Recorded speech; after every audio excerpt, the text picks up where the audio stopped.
नमस्कार दोस्तों, आप कहानी सुन रहे हैं। अलंकार उपन्यास मुंशी प्रेमचंद। उन दिनों नील नदी के तट पर बहुत से तपस्वी रहा करते थे। दोनों ही किनारों पर कितनी ही झोपड़ियां थोड़ी थोड़ी दूर पर बनी हुई थी। तपस्वी लोग इन्हीं में एकांतरवास करते थे और जरूरत पड़ने पर एक दूसरे की सहायता करते थे। इन्हीं झोपड़ियों के बीच में जहां था गिरजे बने हुए थे। प्रायः सभी गिरजाघरों पर सलीब का आकार दिखाई देता था। ब्रह्मोत्सवों पर साधु संत दूर दूर से वहां आ जाते थे। नदी के किनारे जहां था मठ भी थे। डाले और उनसे अपनी आज्ञा मनवा ले। संत जॉन एक परस सभी मिताहारी थे। वह उनका एक कुर्ता और कंटोप पहनते थे। रात को बहुत देर तक जागते और भजन करने के पीछे भूमि पर सो जाते थे। अपने पूर्व पुरुष के पापों का प्रायश्चित करने के लिए वह अपनी देह को भोग विलास ही से दूर नहीं रखते थे, वरन उसकी इतनी रक्षा भी न करते थे जो वर्तमान काल में अनिवार्य समझी जाती है। उनका विश्वास था कि देह को जितना कष्ट दिया जाए, वह जितनी रुग्ण अवस्था में हो, उतनी ही आत्मा पवित्र होती है। उनके लिए कोह और फोड़ों से उत्तम श्रृंगार की कोई वस्तु न थी। इस तपोभूमि में कुछ लोग तो ध्यान और तप में जीवन को सफल करते थे, पर कुछ ऐसे लोग भी थे जो ताड़ की जटाओं को बटकर किसानों के लिए रस्सियां बनाते या फल के दिनों में कृषकों की सहायता करते थे। शहर के रहने वाले समझते थे कि यह चोरों और डाकुओं का गिरोह है। यह सब अरब के लुटेरों से मिलकर काफिलों को लूट लेते हैं। किंतु यह भ्रम था। तपस्वी धन को तुच्छ समझते थे। आत्मोद्धार ही उनके जीवन का एकमात्र उद्देश्य था। उनके तेज की ज्योति आकाश को भी आलोकित कर देती थी। स्वर्ग के दूत युवकों या यात्रियों का वेश रहकर इन मठों में आते थे। इसी प्रकार राक्षस और दैत्य हबशियों या पशुओं का रूप धरकर इस धमाश्रम में तपस्वियों के बहकाने के लिए विचरा करते थे। जब ये भक्त गण अपने अपने घड़े लेकर प्रातःकाल सागर की ओर पानी भरने जाते थे तो उन्हें राक्षसों और दैत्यों के पदचिह्न दिखाई देते थे। यह धमाश्रम वास्तव में एक समरक क्षेत्र था जहां नित्य और विशेषतः रात को स्वर्ग और नरक, धर्म और अधर्म में भीषण संग्राम होता रहता था। तपस्वी लोग स्वर्गदूतों तथा ईश्वर की सहायता से व्रत, ध्यान और तप से इन पिशाच सेनाओं के आघातों का निवारण करते थे। कभी इंद्रियजनित वासनाएं उनके मर्मस्थल पर ऐसा अंकुश लगाती थी कि वे पीड़ा से विकल होकर चीखने लगते थे और उनकी आर्तध्वनि वन पशुओं की गरज के साथ मिलकर तारों से भूषित आकाश तक गूंजने लगती थी।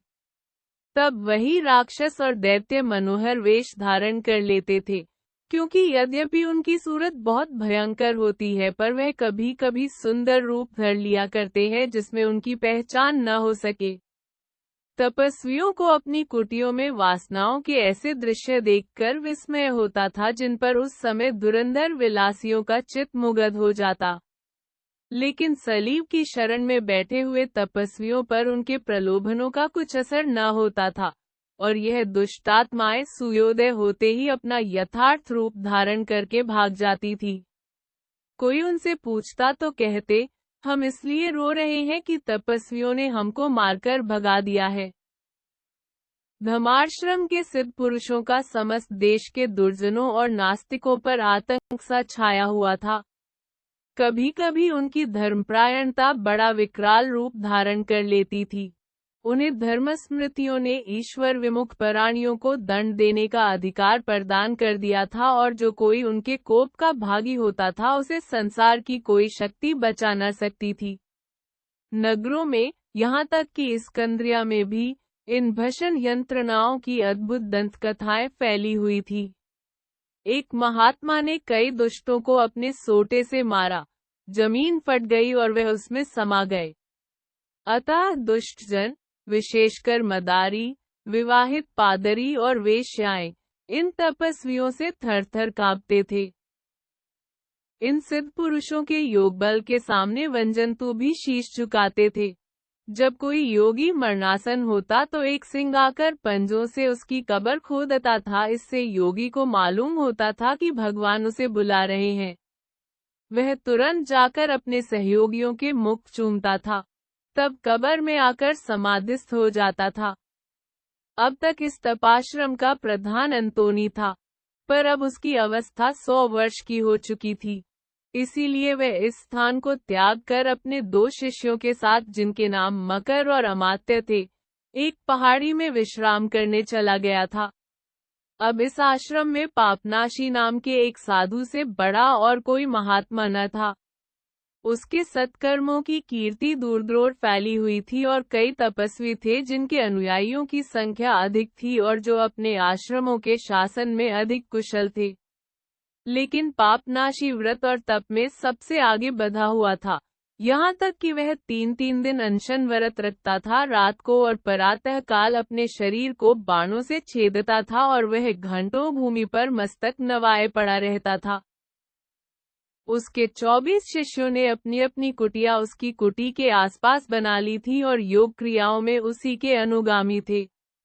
इन धर्मपुत्रों में ऐसे ऐसे मनुष्य थे जिन्होंने वर्षों डकैतियां डाली थी, जिनके हाथ रक्त से रंगे हुए थे, पर महात्मा पापनाशी के उपदेशों के वशीभूत होकर अब वह धार्मिक जीवन व्यतीत करते थे और अपने पवित्र आचरणों से अपने सहवर्गियों को चकित कर देते थे। एक शिष्य, जो पहले हबशी देश की रानी का बावर्ची था, नित्य रोता रहता था। एक और शिष्य फल्ग नाम का था, जिसने पूरी बाइबल कंठस्थ कर ली थी और वाणी में भी निपुण था। लेकिन जो शिष्य आत्मशुद्धि में इन सब से बढ़कर था, वह पॉल नाम का एक किसान युवक था। उसे लोग मूर्ख पॉल कहा करते थे, क्योंकि वह अत्यंत सरल हृदय था। लोग उसकी भोली भाली बातों पर हंसा करते थे, लेकिन ईश्वर की उस पर विशेष कृपा दृष्टि थी। वह आत्मदर्शी और भविष्यवक्ता था। उसे इल्हाम हुआ करता था। पापनाशी का जन्मस्थान इस्कंद्रिया था। उसके माता पिता ने उसे भौतिक विद्या की ऊंची शिक्षा दिलाई थी। उसने कवियों के श्रृंगार का आस्वादन किया था और यौवन काल में ईश्वर के अनादित्व, बल्कि अस्तित्व पर भी दूसरों से वाद विवाद किया करता था। इसके पश्चात कुछ दिन तक उसने धनी पुरुषों के प्रथानुसार ऐन्द्रिय सुख भोग में व्यतीत किए, जिसे याद करके अब लज्जा और ग्लानि से उसको अत्यंत पीड़ा होती थी। वह अपने सहचरों से कहा करता, उन दिनों मुझ पर वासना का भूत सवार था। इसका आशय यह कदापि न था कि उसने व्यभिचार किया था, बल्कि केवल इतना कि उसने स्वादिष्ट भोजन किया था और नाट्यशालाओं में तमाशा देखने जाया करता था। वास्तव में 20 वर्ष की अवस्था तब उसने उस काल के साधारण मनुष्यों की भांति जीवन व्यतीत किया था।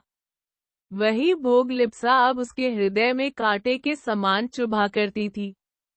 देवयोग से उन्हीं दिनों उसे मकर ऋषि के सदुपदेशों को सुनने का सौभाग्य प्राप्त हुआ। उसकी काया पलट हो गई। सत्य उसके रोम रोम में व्याप्त हो गया, भाले के समान उसके हृदय में चुभ गया। बपतिस्मा लेने के बाद वह साल भर तक और भद्र पुरुषों में रहा, पुराने संस्कारों से मुक्त न हो सका।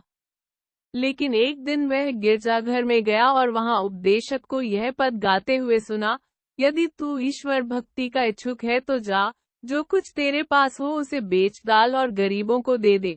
वह तुरंत घर गया, अपनी सारी संपत्ति बेचकर गरीबों को दान कर दी और धर्माश्रम में प्रविष्ट हो गया और 10 साल तक संसार से विरक्त होकर वह अपने पापों का प्रायश्चित करता रहा।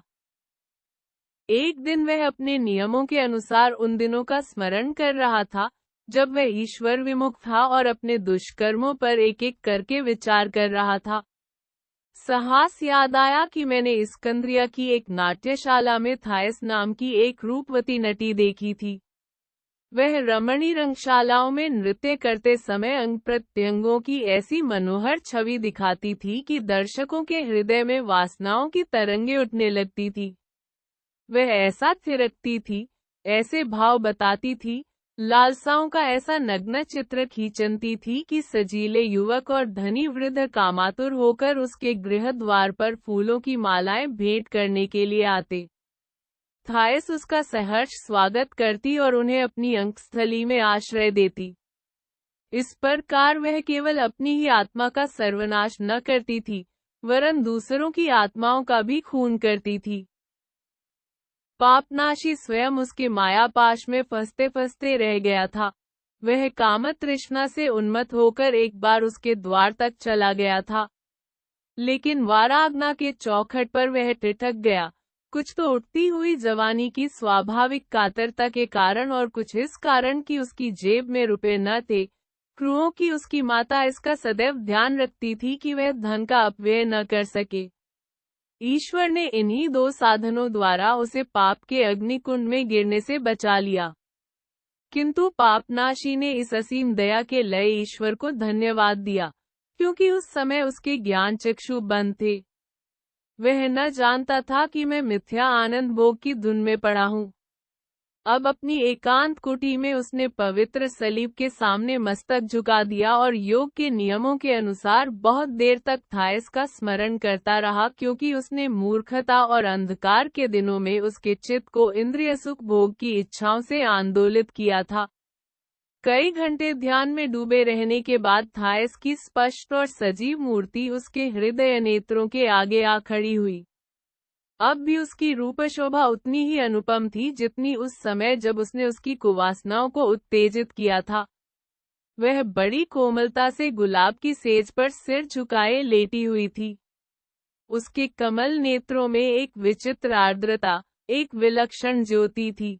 उसके नथुने फड़क रहे थे, अधर कली की भांति आधे खुले हुए थे और उसकी बाहें दो जलधाराओं के सदृश निर्मल और उज्ज्वल थी। यह मूर्ति देखकर पापनाशी ने अपनी छाती पीटकर कहा, भगवान तू साक्षी है कि मैं पापों को कितना घोर और घातक समझ रहा हूँ। धीरे धीरे इस मूर्ति का मुख विकृत होने लगा, उसके होंठ के दोनों कोने नीचे को झुककर उसकी अंतर्वरना को प्रकट करने लगे। उसकी बड़ी बड़ी आंखें सजल हो गईं। उसका वृक्ष उच्छ्वासों से आंदोलित होने लगा, मानो तूफान के पूर्व हवा सनसना रही हो। यह कुतूहल देखकर पापनाशी को मर्मवेदना होने लगी। भूमि पर सिर नवाकर उसने यूं प्रार्थना की, करुणामय, तूने हमारे अंतःकरण को दया से परिपूरित कर दिया है, उसी भांति उसे प्रभात के समय खेत हिमकणों से परिपूरित होते हैं। मैं तुझे नमस्कार करता हूँ, तू धन्य है। मुझे शक्ति दे कि तेरे जीवों को तेरी दया की ज्योति समझाकर प्रेम करूं, क्योंकि संसार में सब कुछ अनित्य है, एक तू ही नित्य अमर है। यदि इस अभागिनी स्त्री के प्रति मुझे चिंता है तो इसका कारण है कि वह तेरी ही रचना है। स्वर्ग के दूत भी उस पर दया भाव रखते हैं। भगवान, क्या यह तेरी ही ज्योति का प्रकाश नहीं है? उसे इतनी शक्ति दे कि वह इस कुमारी को त्याग दे। तू दया सागर है, उसके पाप महाघोर घृणित हैं और उनके कल्पना मात्र ही से मुझे रोमांच हो जाता है। लेकिन वह जितनी पापिष्ठा है, उतना ही मेरा चित्त उसके लिए व्यथित हो रहा है। मैं यह विचार करके व्यग्र हो जाता हूँ कि नरक के दूत अंतकाल तक उसे जलाते रहेंगे। वह यही प्रार्थना कर रहा था कि उसने अपने पैरों के पास एक गीदड़ को पड़े हुए देखा। उसे बड़ा आश्चर्य हुआ, क्योंकि उसकी कुटी का द्वार बंद था। ऐसा जान पड़ता था कि वह पशु उसके मनोगत विचारों को भांप रहा है। वह कुत्ते की भांति पूंछ हिला रहा था। पापनाशी ने तुरंत सलीब का आकार बनाया और पशु लुप्त हो गया। उसे तब ज्ञात हुआ कि आज पहली बार राक्षस ने मेरी कुटी में प्रवेश किया। उसने चित्त शांति के लिए छोटी सी प्रार्थना की और फिर थायस का ध्यान करने लगा। उसने अपने मन में निश्चय किया, हरी इच्छा से मैं अवश्य उसका उद्धार करूंगा। तब उसने विश्राम किया। दूसरे दिन मूषा के साथ उसकी निद्रा भी खुली। उसने तुरंत ईश वंदना की और पालम सनत से मिलने गया, जिनका आश्रम वहां से कुछ दूर था।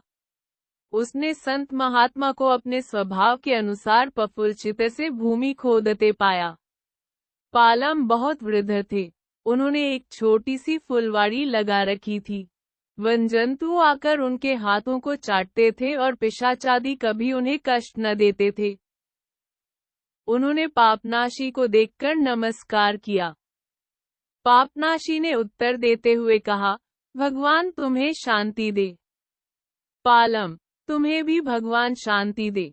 यह कहकर उन्होंने माथे का पसीना अपने कुर्ते की आस्तीन से पोंछा। पापनाशी बंधुवर, जहाँ भगवान की चचार होती है वहाँ भगवान अवश्य वर्तमान रहते हैं। हमारा धर्म है कि अपने संभाषणों में भी ईश्वर की स्तुति ही किया करें। मैं इस समय ईश्वर की कीर्ति प्रसारित करने के लिए एक प्रस्ताव लेकर आपकी सेवा में उपस्थिति हुआ हूँ। पालम, बंधु पापनाशी, भगवान तुम्हारे प्रस्ताव को मेरे काहू के बेलों की भांति सफल करे। वह नित्य प्रभात को मेरी वाटिका पर ओस बिंदुओं के साथ अपनी दया की वर्षा करता है और उसके प्रदान किए हुए खोरों और खरबूजों का आस्वादन करके मैं उसके असीम वात्सल्य की जय जयकार मानता हूँ। उससे यही याचना करनी चाहिए कि हमें अपनी शांति की छाया में रखे, क्योंकि मन को उद्विग्न करने वाले भीषण दुरावेगों से अधिक भयंकर और कोई वस्तु नहीं है। जब यह मनोवेग जागृत हो जाते हैं तो हमारी दशा मतवालों की सी हो जाती है। हमारे पैर लड़खड़ाने लगते हैं और ऐसा जान पड़ता है कि अब औंधे मुँह गिरे। कभी कभी इन मनोवेगों के वशीभूत होकर हम घातक सुख भोग में मग्न हो जाते हैं। लेकिन कभी कभी ऐसा भी होता है कि आत्मवेदना और इंद्रियों की अशांति हमें नैराश्य नद में डुबा देती है, जो सुख भोग से कहीं सर्वनाशक है। बंधुवर, मैं एक महान पापी प्राणी हूँ, लेकिन मुझे अपने दीर्घ जीवन काल में यह अनुभव हुआ है कि योगी के लिए इस मलिनता से बड़ा और कोई शत्रु नहीं है। इससे मेरा अभिप्राय उस असाध्य उदासीनता और क्षोभ से है जो कुहरे की भांति आत्मा पर पर्दा डाले रहती है और ईश्वर की ज्योति को आत्मा तक नहीं पहुँचने देती। मुक्ति मार्ग में इससे बड़ी और कोई बाधा नहीं है, और असुर राज की सबसे बड़ी जीत यही है कि वह एक साधु पुरुष के हृदय में क्षुब्ध और मलिन विचार अंकुरित कर दे। यदि वह हमारे ऊपर मनोहर प्रलोभनों ही से आक्रमण करता तो बहुत भय की बात न थी, पर शोक, वह हमें क्षुब्ध करके बाजी मार ले जाता है। पिता अंतोनी को कभी किसी ने उदास या दुखी नहीं देखा। उनका मुखड़ा नित्य फूल के समान खिला रहता था। उनके मधुर मुस्कान ही से भक्तों के चित्त को शांति मिलती थी। अपने शिष्यों में कितने प्रसन्न मुस्कान चित्त रहते थे। उनकी मुख कांति कभी मनोमालिन्य से धुंधली नहीं हुई। लेकिन हाँ, तुम किसी प्रस्ताव की चर्चा कर रहे थे। पापनाशी बंधु पालम, मेरे प्रस्ताव का उद्देश्य केवल ईश्वर के महात्म्य को उज्जवल करना है। मुझे अपने सद्परामर्श से अनुग्रहित कीजिए, क्योंकि आप सर्वज्ञ हैं और पाप की वायु ने कभी आपको स्पर्श नहीं किया। पालम बंधु पापनाशी, मैं इस योग्य भी नहीं हूँ कि तुम्हारे चरणों की रज भी माथे पर लगाऊं, और मेरे पापों की गणना मरुस्थल के बालुकनों से भी अधिक है। लेकिन मैं वृद्ध हूँ और मुझे जो अनुभव है उससे तुम्हारी सहर्ष सेवा करूंगा। पापनाशी, तो फिर आपसे स्पष्ट कह देने में कोई संकोच नहीं है कि मैं स्कंद्रिया में रहने वाली थायस नाम की एक पवित्र स्त्री की अधोगति से बहुत दुखी हूँ। वह समस्त नगर के लिए कलंक है और अपने साथ कितनी ही आत्माओं का सर्वनाश कर रही है। पालम बंधु पापनाशी, यह ऐसी व्यवस्था है जिस पर हम जितने आंसू बहाएं कम है। भद्र श्रेणी में कितनी ही रमणियों का जीवन ऐसा ही पापमय है, लेकिन इस दुरवस्था के लिए तुमने कोई निवारण विधि सोची है?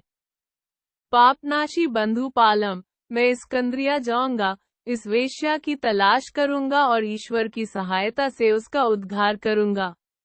यही मेरा संकल्प है। आप इसे उचित समझते हैं?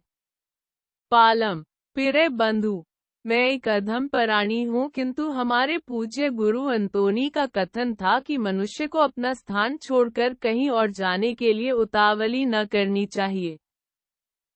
पापनाशी पूज्य बंधु, क्या आपको मेरा प्रस्ताव पसंद नहीं है?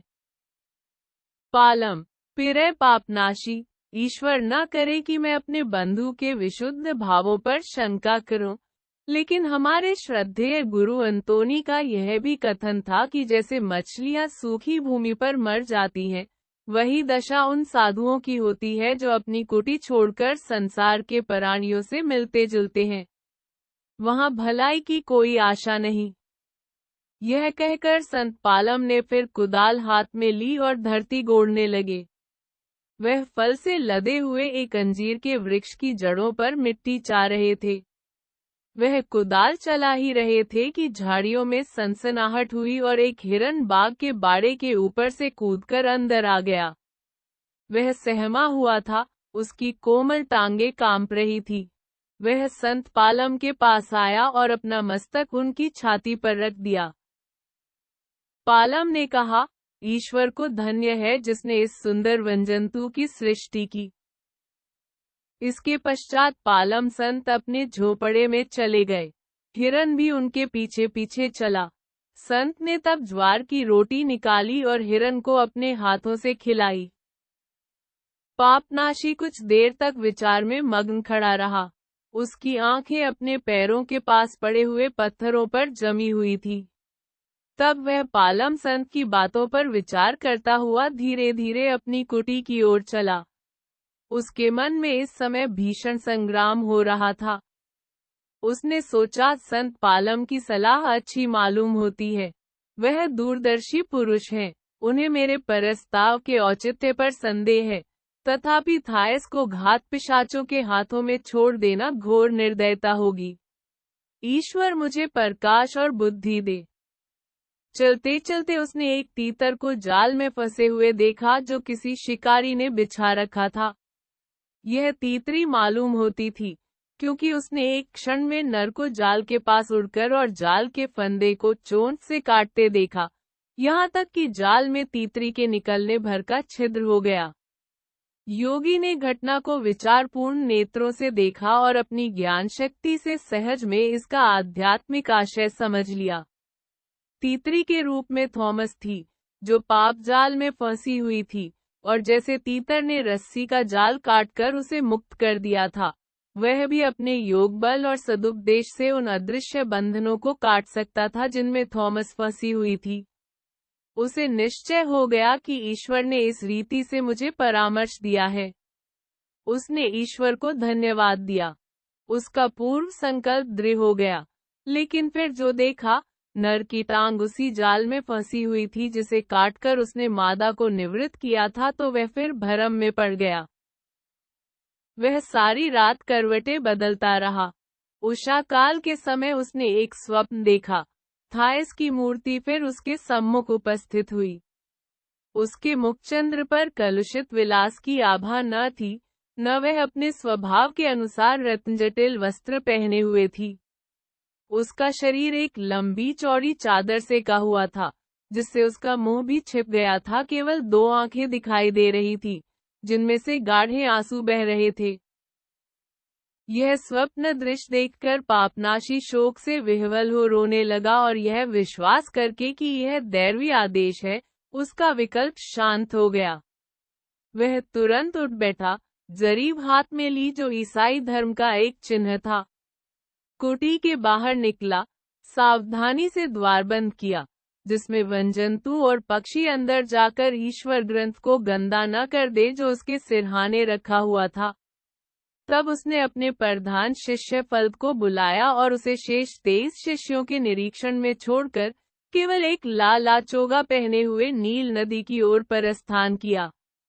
उसका विचार था कि लाइबिया होता हुआ मकदूनिया नरेश सिकंदर के बसाए हुए नगर में पहुंच जाऊं। वह भूख, प्यास और थकन की कुछ परवाह न करते हुए प्रातःकाल से सूर्यास्त तक चलता रहा। जब वह नदी के समीप पहुंचा तो सूर्य क्षितिज की गोद में आश्रय ले चुका था और नदी का रक्त जल कंचन और अग्नि के पहाड़ों के बीच में लहरें मार रहा था। वह नदी के तटवर्ती मार्ग से होता हुआ चला। जब भूख लगती किसी झोपड़ी के द्वार पर खड़ा होकर ईश्वर के नाम पर कुछ मांग लेता। तिरस्कारों, उपेक्षाओं और कटु वचनों को प्रसन्नता से शिरोधार्य करता था। साधु को किसी से अमर्ष नहीं होता। उसे न डाकुओं का भय था, न वन के जंतुओं का, लेकिन जब किसी गांव या नगर के समीप पहुंचता तो कतराकर निकल जाता। वह डरता था कि कहीं बालवृंद उसे आंख मिचौली खेलते हुए न मिल जाए अथवा किसी कुएं पर पानी भरने वाली रमणियों से सामना न हो जाए जो घड़ों को उतार कर उससे हास परिहास कर बैठे। योगी के लिए यह सभी शंका की बातें हैं। न जाने कब भूत पिशाच उसके कार्य में विघ्न डाल दे। उसे धर्म ग्रंथों में यह परी कभी शंका होती है कि भगवान नगरों की यात्रा करते थे और अपने शिष्यों के साथ भोजन करते थे।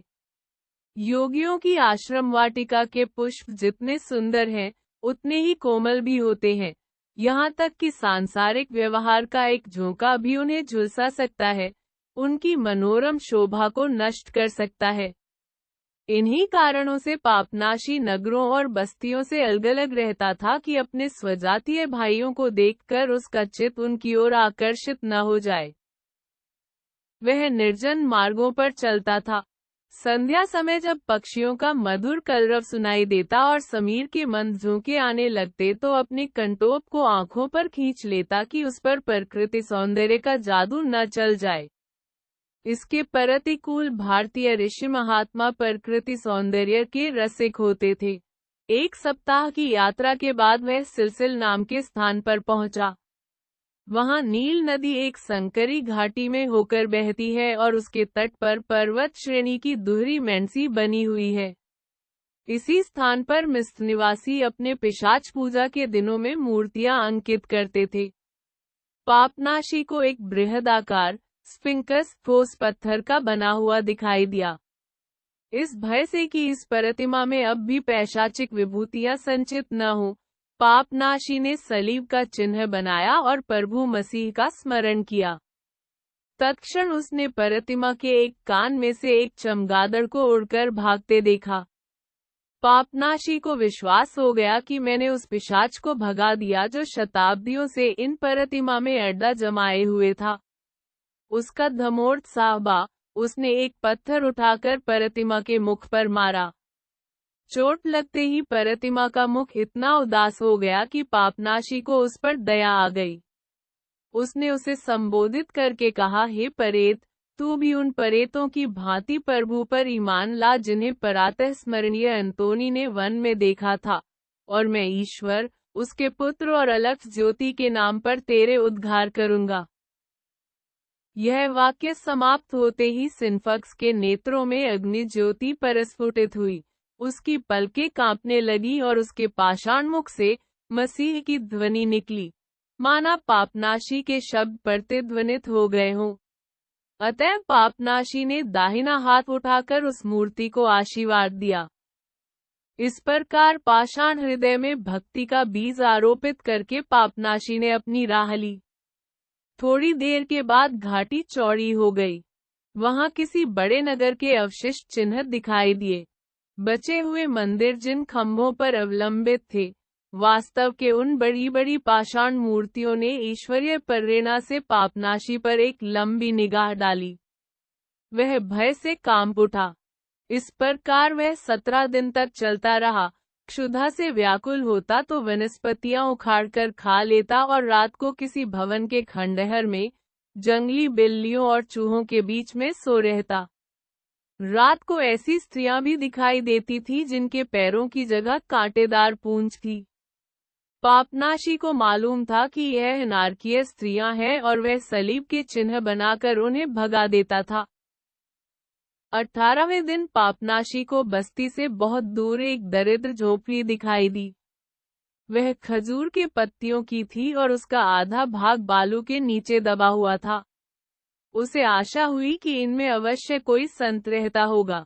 उसने निकट आकर एक बिल के रास्ते अंदर झांका। उसमें द्वार न थे तो एक घड़ा, प्याज का एक गट्ठा और सूखी पत्तियों का बिछावन दिखाई दिया। उसने विचार किया, यह अवश्य किसी तपस्वी की कुटिया है और उनके शीघ्र ही दर्शन होंगे। हम दोनों एक दूसरे के प्रति शुभकामना सूचक पवित्र शब्दों का उच्चारण करेंगे। कदाचित ईश्वर अपने किसी कौए द्वारा रोटी का एक टुकड़ा हमारे पास भेज देगा और हम दोनों मिलकर भोजन करेंगे। मन में यह बातें सोचता हुआ उसने संत को खोजने के लिए कुटिया की परिक्रमा की। 100 पग भी न चला होगा कि उसे नदी के तट पर एक मनुष्य पालदी मारे बैठा दिखाई दिया। वह नग्न था, उसके सिर और दाई के बाल सन हो गए थे और शरीर ईंट से भी ज्यादा लाल था। पापनाशी ने साधुओं के प्रचलित शब्दों में उसका अभिवादन किया, बंधु, भगवान तुम्हें शांति दे, तुम एक दिन स्वर्ग के आनंद लाभ करो। पर उस वृद्ध पुरुष ने इसका कुछ उत्तर न दिया, अचल बैठा रहा। उसने मानो कुछ सुना ही नहीं। पापनाशी ने समझा कि वह ध्यान में मग्न है। वह हाथ बांधकर उपडून बैठ गया और सूर्यास्त तक ईश प्रार्थना करता रहा।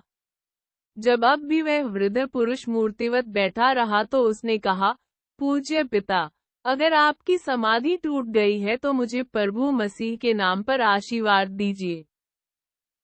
वृद्ध पुरुष ने उसकी ओर बिना ताके ही उत्तर दिया, पथिक, मैं तुम्हारी बात नहीं समझा और न प्रभु मसीह को ही जानता हूँ। पापनाशी ने विस्मित होकर कहा, अरे जिसके प्रति ऋषियों ने भविष्यवाणी की, जिसके नाम पर लाखों आत्माएं बलिदान हो गईं, जिसकी सीज ने भी पूजा की और जिसका जय घोष सिलसिली की प्रतिमा ने अभी अभी किया है, क्या उस प्रभु मसीह के नाम से भी तुम परिचित नहीं हो? क्या यह संभव है? वृद्ध, हाँ मित्रवर, यह संभव है, और यदि संसार में कोई वस्तु निश्चित होती तो निश्चित भी होता। पापनाशी उस पुरुष की अज्ञानावस्था पर बहुत विस्मित और दुखी हुआ। बोला, यदि तुम प्रभु मसीह को नहीं जानते तो तुम्हारा धर्म कर्म सब व्यर्थ है, तुम कभी अनंत पद नहीं प्राप्त कर सकते। बुद्ध, कर्म करना या कर्म से हटना दोनों ही व्यर्थ हैं। हमारे जीवन और मरण में कोई भेद नहीं। पापनाशी, क्या तुम अनंत जीवन के आकांक्षी नहीं हो? लेकिन तुम तो तपस्वियों की भांति वन्य कुटी में रहते हो। हाँ, ऐसा जान पड़ता है। क्या मैं तुम्हें नग्न और विरत नहीं देखता? हाँ, ऐसा जान पड़ता है। क्या तुम कंदमूल नहीं खाते और इच्छाओं का दमन नहीं करते? हाँ, ऐसा जान पड़ता है। क्या तुमने संसार के मायामोह को नहीं त्याग दिया है? हाँ, ऐसा जान पड़ता है। मैंने उन मिथ्या वस्तुओं को त्याग दिया है, जिन पर संसार के प्राणी जान देते हैं। तुम मेरी भांति एकांत से भी त्यागी और शुद्धाचरण हो, किंतु मेरी भांति ईश्वर की भक्ति और अनंत सुख की अभिलाषा से यह व्रत नहीं धारण किया है। अगर तुम्हें प्रभु मसीह पर विश्वास नहीं है तो तुम क्यों सात्विक बने हुए हो? अगर तुम्हें स्वर्ग के अनंत सुख की अभिलाषा नहीं है तो संसार के पदार्थों को क्यों नहीं भोगते? बुद्ध पुरुष ने गंभीर भाव से जवाब दिया, मित्र, मैंने संसार की उत्तम वस्तुओं का त्याग नहीं किया है और मुझे इसका गर्व है कि मैंने जो जीवन पथ ग्रहण किया है वह सामान्यतः संतोषजनक है। यद्यपि यथार्थ तो यह है कि संसार की उत्तम या निकृष्ट, भले या बुरे जीवन का भेद ही मिथ्या है। कोई वस्तु स्वतः भली या बुरी, सत्य या असत्य, हानिकर या लाभकर, सुखमय या दुखमय नहीं होती। हमारा विचार ही वस्तुओं को इन गुणों में आभूषित करता है, उसी भांति जैसे नमक भोजन को स्वाद प्रदान करता है। पापनाशी ने अपवाद किया, तो तुम्हारे मतानुसार संसार में कोई वस्तु स्थायी नहीं है। तुम उस थके हुए कुत्ते की भांति हो, जो कीचड़ में पड़ा सो रहा है, अज्ञान के अंधकार में अपना जीवन नष्ट कर रहे हो। तुम प्रतिमवादियों से भी गए गुजरे हो। मित्र, कुत्तों और ऋषियों का अपमान करना समान ही व्यर्थ है। कुत्ते क्या हैं, हम यह नहीं जानते। हमको किसी वस्तु का लेश मात्र भी ज्ञान नहीं। तो क्या तुम भ्रांतिवादियों में हो? क्या तुम उस निबुद्धि, कर्महीन संप्रदाय में हो, जो सूर्य के प्रकाश में और रात्रि के अंधकार में कोई भेद नहीं कर सकते? हाँ मित्र, मैं वास्तव में भ्रमवादी हूँ। मुझे इस संप्रदाय में शांति मिलती है, चाहे तुम्हें हास्यास्पद जान पड़ता हो, क्योंकि एक ही वस्तु भिन्न भिन्न अवस्थाओं में भिन्न भिन्न रूप धारण कर लेती है। इस विशाल मीनारों ही को देखो। प्रभात के पति प्रकाश में यह केशर के कंगूरों से देख पड़ते हैं। संध्या समय सूर्य की ज्योति दूसरी ओर पड़ती है और काले काले त्रिभुजों के सदृश दिखाई देते हैं। यथार्थ में किस रंग के हैं, इसका निश्चय कौन करेगा? बादलों ही को देखो, वह कभी अपनी दमक से कुंदन को जलाते हैं, कभी अपनी कालिमा से अंधकार को मात करते हैं। विश्व के सिवाय और कौन ऐसा निपुण है जो उनके विविध आवरणों की छाया उतार सके? कौन कह सकता है कि वास्तव में इस मेघ समूह का क्या रंग है?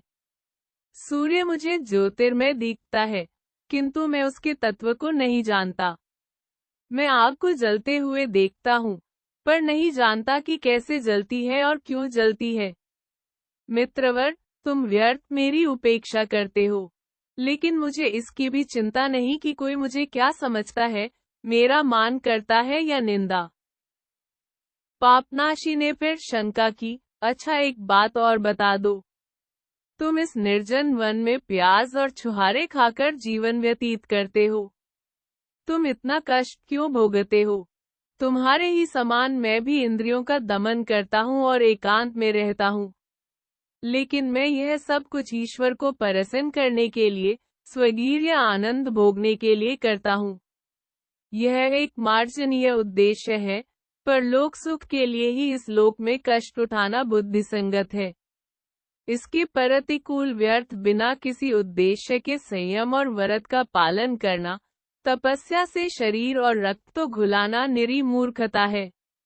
अगर मुझे विश्वास न होता है अनादि ज्योति, इस दुर्वचन के लिए क्षमा कर। अगर मुझे उस सत्य पर विश्वास है जिसका ईश्वर ने ऋषियों द्वारा उपदेश किया है, जिसका उसके परम प्रिय पुत्र ने स्वयं आचरण किया है, जिसकी धर्म सभाओं ने और आत्मसमर्पण करने वाले महान पुरुषों ने साक्षी दी है, अगर मुझे पूर्ण विश्वास न होता कि आत्मा की मुक्ति के लिए शारीरिक संयम और निगाह परमावश्यक है, यदि मैं भी तुम्हारी ही तरह अज्ञेय विषयों से अनभिज्ञ होता, तो मैं तुरंत सांसारिक मनुष्यों में आकर मिल जाता, धनोपार्जन करता, संसार के सुखी पुरुषों की भांति सुख भोग करता और विलास देवी के पुजारियों से कहता, आओ मेरे मित्रों, मद के प्याले भर भर पिलाओ, फूलों के सेज बिछाओ, इत्र और फुलेल की नदियां बहा दो।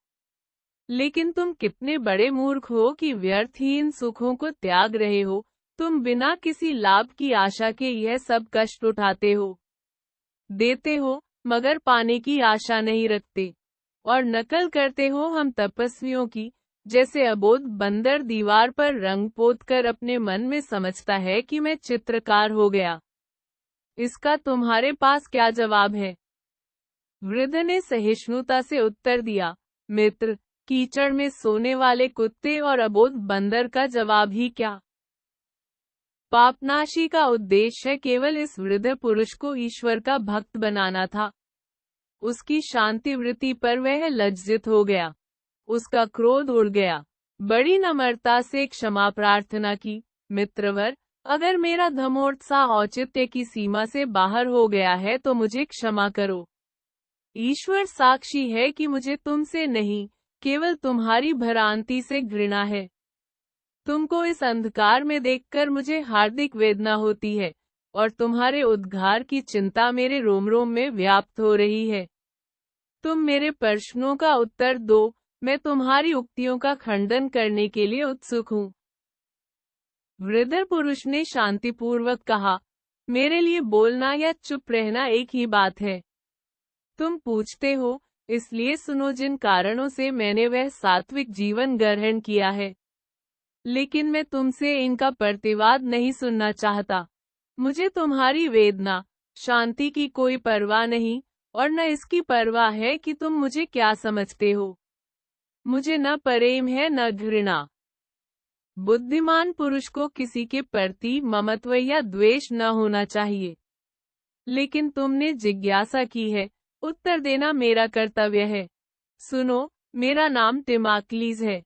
मेरे माता पिता धनी सौदागर थे। हमारे यहाँ नौकाओं का व्यापार होता था। मेरा पिता सिकंदर के समान चतुर और कार्यकुशल था, पर वह उतना लोभी न था। मेरे 2 भाई थे, वह भी जहाजों ही का व्यापार करते थे। मुझे विद्या का व्यसन था। मेरे बड़े भाई को पिताजी ने एक धनवान युवती से विवाह करने पर बाध्य किया, लेकिन मेरे भाई शीघ्र ही उससे असंतुष्ट हो गए। उनका चित्त अस्थिर हो गया। इसी बीच में मेरे छोटे भाई का उस स्त्री से कुत्सित संबंध हो गया, लेकिन वह स्त्री दोनों भाइयों में किसी को भी न चाहती थी। उसे एक गवैये से प्रेम था। एक दिन भेद खुल गया। दोनों भाइयों ने गवैये का वध कर डाला। मेरी भावच शोक से अव्यवस्थित चित्त हो गई। यह तीनों अभागे प्राणी बुद्धि को वासनाओं की बलिदेवी पर चढ़ाकर शहर की गलियों में फिरने लगे। नंगे सिर के बाल बाए, मुंह से फिचकुर बहाते, कुत्ते की भांति चिल्लाते रहते थे। लड़के उन पर पत्थर फेंकते और उन पर कुत्ते दौड़ाते। अंत में तीनों मर गए और मेरे पिता ने अपने ही हाथों से उन तीनों को कब्र में सुलाया। पिताजी को भी इतना शोक हुआ कि उनका दाना पानी छूट गया और वह अपरिमित धन रहते हुए भी भूख से तड़प तड़प कर परलोक सिधारे। मैं एक विपुल संपत्ति का वारिस हो गया, लेकिन घर वालों की दशा देखकर मेरा चित्त संसार से विरक्त हो गया था। मैंने उस संपत्ति को देशाटन में व्यय करने का निश्चय किया। इटली, यूनान, अफ्रीका आदि देशों की यात्रा की, पर एक प्राणी भी ऐसा न मिला जो सुखी या ज्ञानी हो। मैंने इस्कंद्रिया और एथेंस में दर्शन का अध्ययन किया और उसके अपवादों को सुनते मेरे कान बहरे हो गए। निदान देश विदेश घूमता हुआ मैं भारतवर्ष में जा पहुंचा और वहां गंगा तट पर मुझे एक नग्न पुरुष के दर्शन हुए जो वहीं 30 वर्षों से मूर्ति की भांति निश्चल पद्मासन लगाए बैठा हुआ था। उसके तृणवत शरीर पर लताएं च गई थी और उसकी जटाओं में चिड़ियों ने घोंसले बना लिए थे, फिर भी वह जीवित था। उसे देखकर मुझे अपने दोनों भाइयों की, भावज की, गवैये की, पिता की याद आई और तब मुझे ज्ञात हुआ कि यही एक ज्ञानी पुरुष है। मेरे मन में विचार उठा कि मनुष्यों के दुख के 3 कारण होते हैं। या तो वह वस्तु नहीं मिलती जिसकी उन्हें अभिलाषा होती है, अथवा उसे पाकर उन्हें उसके हाथ से निकल जाने का भय होता है, अथवा जिस चीज को वह बुरा समझते हैं उसका उन्हें सहन करना पड़ता है। इन विचारों को चित्त से निकाल दो और सारे दुख आप ही आप शांत हो जाएंगे। संसार के श्रेष्ठ पदार्थों का परित्याग कर दूंगा और उसी भारतीय योगी की भांति मौन और निश्चल रहूंगा। पापनाशी ने इस कथन को ध्यान से सुना और तब बोला, टिमो, मैं स्वीकार करता हूं कि तुम्हारा कथन बिल्कुल अर्थशून्य नहीं है। संसार की धन संपत्ति को तुच्छ समझना बुद्धिमानों का काम है, लेकिन अपने अनंत सुख की उपेक्षा करना परले सिरे की नादानी है। इससे ईश्वर के क्रोध की आशंका है। मुझे तुम्हारे अज्ञान पर बड़ा दुख है और मैं सत्य का उपदेश करूंगा जिसमें तुमको उसके अस्तित्व का विश्वास हो जाए और तुम आज्ञाकारी बालक के समान उसकी आज्ञा पालन करो। टिमाक्लीज ने बात काटकर कहा, नहीं, मेरे सिर अपने धर्म सिद्धांतों का बोझ मत लादो। इस भूल में न पड़ो कि तुम मुझे अपने विचारों के अनुकूल बना सकोगे। यह तर्क वितर्क सब मिथ्या है। कोई मत न रखना ही मेरा मत है। किसी संप्रदाय में न होना ही मेरा संप्रदाय है। मुझे कोई दुख नहीं, इसलिए कि मुझे किसी वस्तु की ममता नहीं। अपनी राह जाओ और मुझे इस उदासीनावस्था से निकालने की चेष्टा न करो। मैंने बहुत कष्ट झेले हैं और यह दशा ठंडे जल से स्नान करने की भांति सुखकर प्रतीत हो रही है। पापनाशी को मानव चरित्र का पूरा ज्ञान था। वह समझ गया कि इस मनुष्य पर ईश्वर की कृपा दृष्टि नहीं हुई है और उसकी आत्मा के उद्धार का समय अभी दूर है। उसने टिमाक्लीज का खंडन न किया कि कहीं उसकी उद्धार का शक्ति घातक न बन जाए, क्योंकि विधर्मियों से शास्त्रार्थ करने में कभी कभी ऐसा हो जाता है कि उनके उद्धार के साधन उनके अपकार के यंत्र बन जाते हैं। अतएव जिन्हें सद्ज्ञान प्राप्त है, उन्हें बड़ी चतुराई से उसका प्रचार करना चाहिए। उसने टिमाक्लीस को नमस्कार किया और एक लंबी सांस खींचकर रात ही को फिर यात्रा पर चल पड़ा। सूर्योदय हुआ तो उसने जल पक्षियों को नदी के किनारे एक पैर पर खड़े देखा। उनकी पीली और गुलाबी गर्दनों को प्रतिबिंब जल में दिखाई देता था। कोमल बेत वृक्ष अपनी हरी हरी पत्तियों को जल पर फैलाए हुए थे। स्वच्छ आकाश में सारसों का समूह त्रिभुज के आकार में उड़ रहा था और झाड़ियों में छिपे हुए बुगलों की आवाज सुनाई देती थी। जहां तक निगाह जाती थी, नदी का हरा जल हिलकोरे मार रहा था। उजले पाल वाली नौकाएं चिड़ियों की भांति तैर रही थी और किनारों पर जहां था श्वेत भवन जगमगा रहे थे। तटों पर हल्का कोहरा छाया हुआ था और द्वीपों के आड़ से जो खजूर, फूल और फल के वृक्षों से के हुए थे, ये बत्तख, लालसर, हारिल आदि ये चिड़ियां कलरव करती हुई निकल रही थी। बाईं ओर मरुस्थल तक हरे भरे खेतों और वृक्षपुंजों की शोभा आंखों को मुग्ध कर देती थी। पके हुए गेहूं के खेतों पर सूर्य की किरणें चमक रही थी और भूमि से भीनी भीनी सुगंध के झोंके आते थे। यह प्रकृति शोभा देखकर पापनाशी ने घुटनों पर गिरकर ईश्वर की वंदना की। भगवान, मेरी यात्रा समाप्त हुई। तुझे धन्यवाद देता हूँ। दयानिधि, जिस प्रकार तूने इन अंजीर के पौधों पर ओस की बूंदों की वर्षा की है, उसी प्रकार थाइस पर, जिसे तूने अपने प्रेम से रचा है, अपनी दया की दृष्टि कर। मेरी हार्दिक इच्छा है कि वह तेरी प्रेमयी रक्षा के अधीन एक नवविकसित पुष्प की भांति स्वर्गतुल्य जेरूशलम में अपने यश और कीर्ति का प्रसार करे, और तदुपरांत उसे जब कोई वृक्ष फूलों से सुशोभित अथवा कोई चमकीले परों वाला पक्षी दिखाई देता तो उसे थाइस की याद आती। कई दिन तक नदी के बाएं किनारे पर एक उर्वर और आबाद प्रांत में चलने के बाद वह इस्कंद्रिया नगर में पहुंचा, जिसे यूनानियों ने रमणीक और स्वर्णमयी की उपाधि दे रखी थी।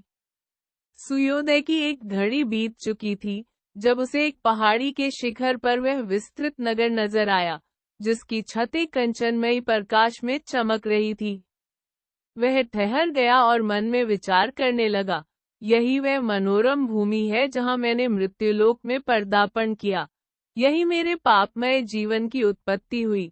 यही मैंने विषाक्त वायु का आलिंगन किया। इसी विनाशकारी रक्तसागर में मैंने जल विहार किए। वह मेरा पालना है जिसके घातक गोद में मैंने काम की मधुर लोरियां सुनी। साधारण बोलचाल में कितना प्रतिभाशाली स्थान है, कितना गौरव से भरा हुआ। इस्कंद्रिया, मेरी विशाल जन्मभूमि, तेरे बालक तेरा पुत्रवत सम्मान करते हैं, यह स्वाभाविक है। लेकिन योगी प्रकृति को अवहेलनीय समझता है, साधु बहिरूप को तुच्छ समझता है, प्रभु मसीह का दास जन्मभूमि को विदेश समझता है, और तपस्वी इस पृथ्वी का प्राणी ही नहीं। मैंने अपने हृदय को तेरी ओर से फेर लिया है। मैं तुमसे घृणा करता हूँ। मैं तेरी संपत्ति को, तेरी विद्या को, तेरे शास्त्रों को, तेरे सुख विलास को और तेरी शोभा को घृणित समझता हूँ। तू पिशाचों का क्रीड़ास्थल है, तुझे धिक्कार है। अर्थसेवियों की अपवित्र शैया, नास्तिकता का वितंडा क्षेत्र, तुझे धिक्कार है। और जिब्रील, तू अपने पैरों से उस अशुद्ध वायु को शुद्ध कर दे जिसमें मैं सांस लेने वाला हूँ, जिसमें यहाँ के विषैले कीटाणु मेरी आत्मा को भ्रष्ट न कर दे। इस तरह अपने विचारोद्गारों को शांत करके पापनाशी शहर में प्रविष्ट हुआ। यह द्वार पत्थर का एक विशाल मंडप था। उसके मेहराब की छांव में कई दरिद्र भिक्षुक बैठे हुए पथिकों के सामने हाथ फैला फैलाकर खैरात मांग रहे थे। एक वृद्धा स्त्री ने, जो वहां घुटनों के बल बैठी थी, पापनाशी की चादर पकड़ ली और उसे चूमकर बोली, ईश्वर के पुत्र, मुझे आशीर्वाद दो कि परमात्मा मुझसे संतुष्ट हो। मैंने परलौकिक सुख के निमित्त इस जीवन में अनेक कष्ट झेले। तुम देव पुरुष हो, ईश्वर ने तुम्हें दुखी प्राणियों के कल्याण के लिए भेजा है, अतएव तुम्हारी चरण कंचन से भी बहुमूल्य है। पापनाशी ने वृद्ध को हाथों से स्पर्श करके आशीर्वाद दिया, लेकिन वह मुश्किल से 20 कदम चला होगा कि लड़कों के एक गोल ने उसको मुंह चिना और उस पर पत्थर फेंकना शुरू किया और तालियां बजाकर कहने लगे, जरा अपनी विशाल मूर्ति देखिए। आप लंगूर से भी काले हैं और आपकी दाई बकरे की रीढ़ से लंबी है। बिल्कुल भुतना मालूम होता है। इसे किसी बाग में मारकर लटका दो कि चिड़िया हौवा समझकर उड़े। लेकिन नहीं, बाग में गया तो सेंत में सब फूल नष्ट हो जाएंगे। उसकी सूरत ही मनहूस है। इसका मांस गौओं को खिला दो। यह कहकर उन्होंने पत्थर की एक बात छोड़ दी। लेकिन पापनाशी ने केवल इतना कहा, ईश्वर, तू इस अबोध बालकों को सुबुद्धि दे, वह नहीं जानते कि वे क्या करते हैं। वह आगे चला तो सोचने लगा, उस वृद्धा स्त्री ने मेरा कितना सम्मान किया और इन लड़कों ने कितना अपमान किया। इस भांति एक ही वस्तु को भ्रम में पड़े हुए प्राणी भिन्न भिन्न भावों से देखते हैं। यह स्वीकार करना पड़ेगा कि टिमाक्लीज मिथ्यवादी होते हुए भी बिल्कुल निबुद्धि न था। वह अंधा तो इतना जानता था कि मैं प्रकाश से वंचित हूँ।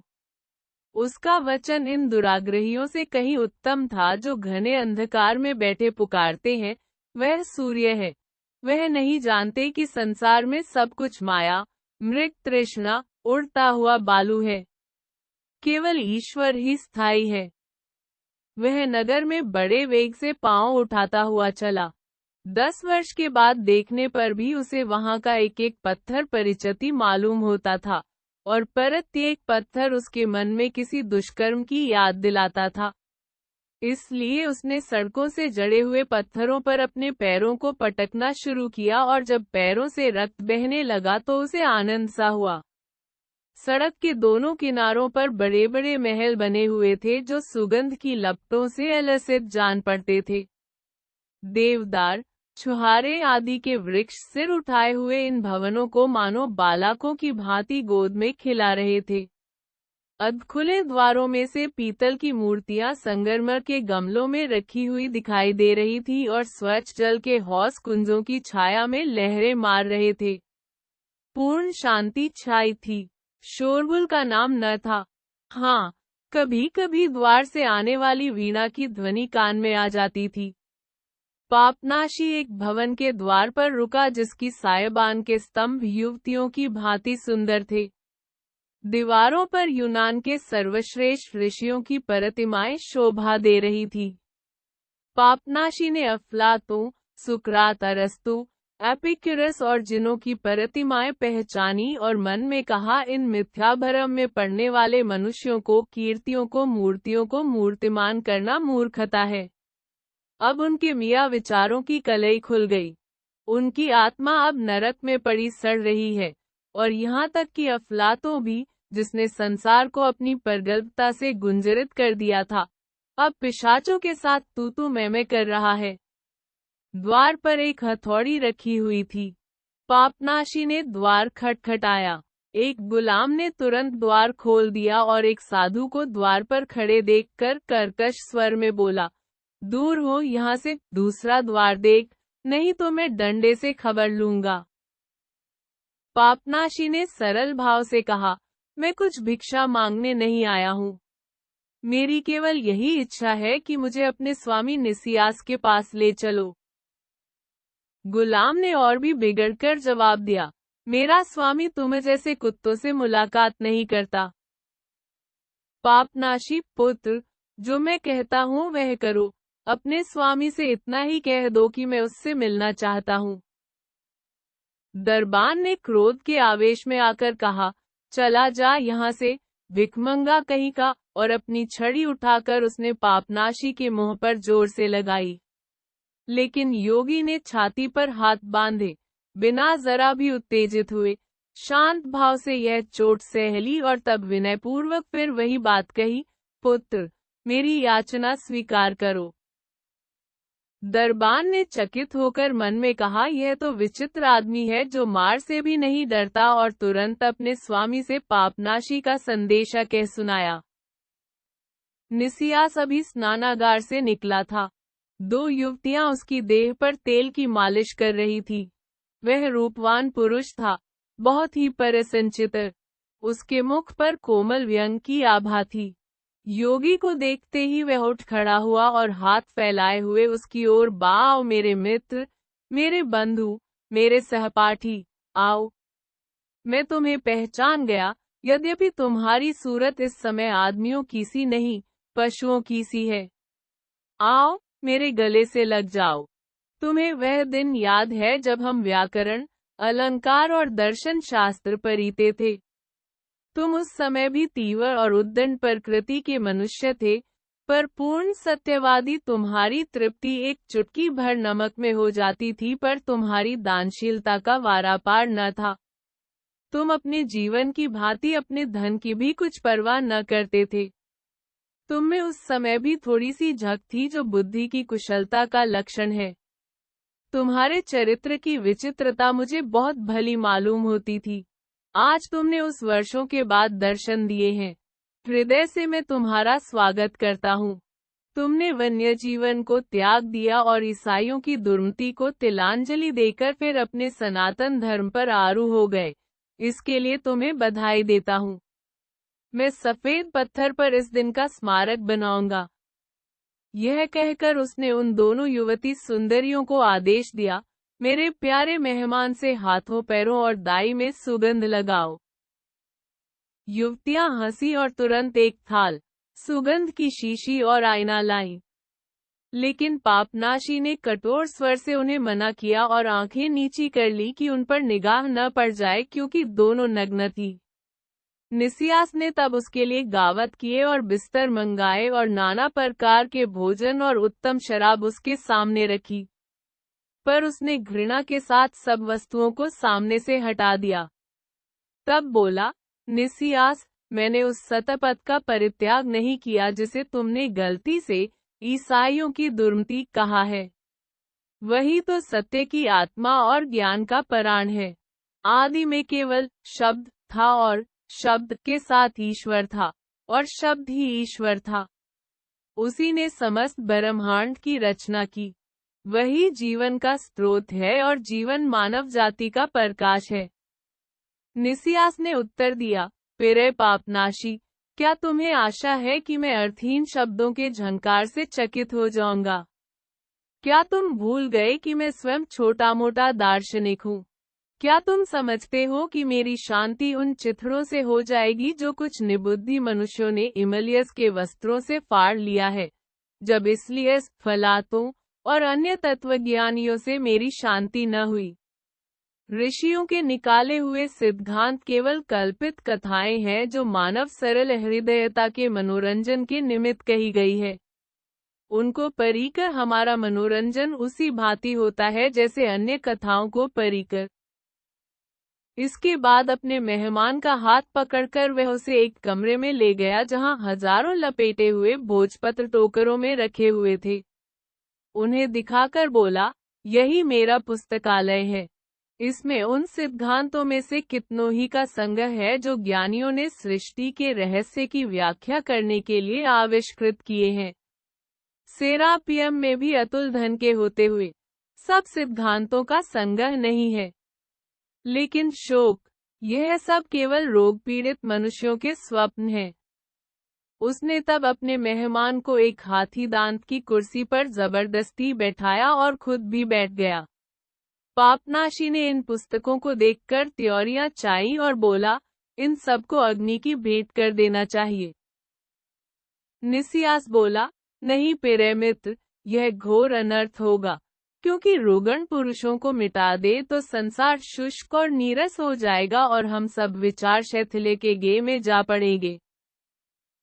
पापनाशी ने उसी ध्वनि में कहा, यह सत्य है कि मूर्तिवादियों के सिद्धांत मिथ्या और भ्रांतिकारक हैं, किंतु ईश्वर ने, जो सत्य का रूप है, मानव शरीर धारण किया और अलौकिक विभूतियों द्वारा अपने को प्रकट किया और हमारे साथ रहकर हमारा कल्याण करता रहा। निसियास ने उत्तर दिया, प्रिय पापनाशी, तुमने यह बात अच्छी कही कि ईश्वर ने मानव शरीर धारण किया। तब तो वह मनुष्य ही हो गया। लेकिन तुम ईश्वर और उसके रूपांतरों का समर्थन करने तो नहीं आए। बतलाओ, तुम्हें मेरी सहायता तो न चाहिए? मैं तुम्हारी क्या मदद कर सकता हूँ? पापनाशी बोला, बहुत कुछ। मुझे ऐसा ही सुगंधित एक वस्त्र दे दो जैसा तुम पहने हुए हो। इसके साथ सुनहरे खड़ाओं और एक प्याला तेल भी दे दो कि मैं अपनी दाई और बालों में चुपड़ लूं। मुझे 1000 स्वर्ण मुद्राओं की एक थैली भी चाहिए निसियास। मैं ईश्वर के नाम पर और पुरानी मित्रता के नाते तुमसे सहायता मांगने आया हूँ। निसियास ने अपना सर्वोत्तम वस्त्र मंगवा दिया। उस पर किमख्वाब के बूटों में फूलों और पशुओं के चित्र बने हुए थे। दोनों युवतियों ने उसे खोलकर उसका भड़कैला रंग दिखाया और प्रतीक्षा करने लगी कि पापनाशी अपना ऊनी लबादा उतारे तो पहनाए। लेकिन पापनाशी ने जोर देकर कहा कि यह कदापि नहीं हो सकता। मेरी खाल चाहे उतर जाए पर यह ऊनी लबादा नहीं उतर सकता। विवश होकर उन्होंने उस बहुमूल्य वस्त्र को लबादे के ऊपर ही पहना दिया। दोनों युवतियां सुंदरी थी और वह पुरुषों से शर्माती न थी। वह पापनाशी को इस दुरंगे भेष में देखकर खूब हंसी। एक ने उसे अपना प्यारा सामंत कहा, दूसरी ने उसकी दाढ़ी खींच ली। लेकिन पापनाशी ने उन दृष्टिपात तक न किया। सुनहरी खड़ाओं पैरों में पहनकर और थैली कमरे में बांधकर उसने निसियास से कहा, जो विनोद भाव से उसकी ओर देख रहा था, निसियास, इन वस्तुओं के विषय में कुछ संदेह मत करना, क्योंकि मैं इनका सदुपयोग करूंगा। निसियास बोला, प्रिय मित्र, मुझे कोई संदेह नहीं है, क्योंकि मेरा विश्वास है कि मनुष्य में न भले काम करने की क्षमता है न बुरे। भलाई व बुराई का आधार केवल प्रथा पर है। मैं उन सब कुत्सित व्यवहारों का पालन करता हूँ जो इस नगर में प्रचलित हैं। इसलिए मेरी गणना सज्जन पुरुषों में है। अच्छा मित्र, अब जाओ और चयन करो। लेकिन पापनाशी ने उससे अपना उद्देश्य प्रकट करना आवश्यक समझा। बोला, तुम थायस को जानते हो जो यहाँ की रंगशालाओं का श्रृंगार है? निसियास ने कहा, वह परम सुंदरी है और किसी समय मैं उसके प्रेमियों में था।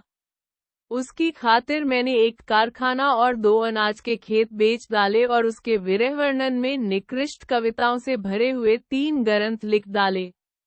यह निर्विवाद है कि रूपलालित्य संसार की सबसे प्रबल शक्ति है, और यदि हमारे शरीर की रचना ऐसी होती कि हम यावज्जीवन उस पर अधिकृत रह सकते तो हम दार्शनिकों के जीवन और भ्रम, माया और मोह, पुरुष और प्रकृति की जरा भी परवाह न करते।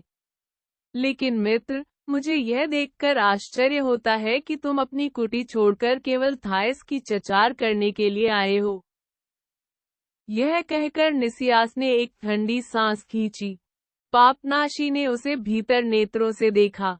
उसकी यह कल्पना ही असंभव मालूम होती थी कि कोई मनुष्य इतनी सावधानी से अपने पापों को प्रकट कर सकता है।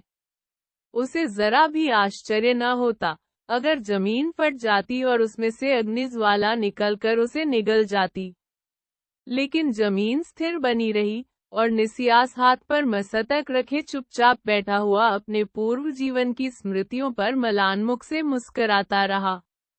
योगी तब उठा और गंभीर स्वर में बोला, नहीं निसियास, मैं अपना एकांतरवास छोड़कर इस पिशाच नगरी में थायस की चचार करने नहीं आया हूँ, बल्कि ईश्वर की सहायता से मैं इस रमणी को अपवित्र विलास के बंधनों से मुक्त कर दूंगा और उसे प्रभु मसीह की सेवार्थ भेंट करूंगा।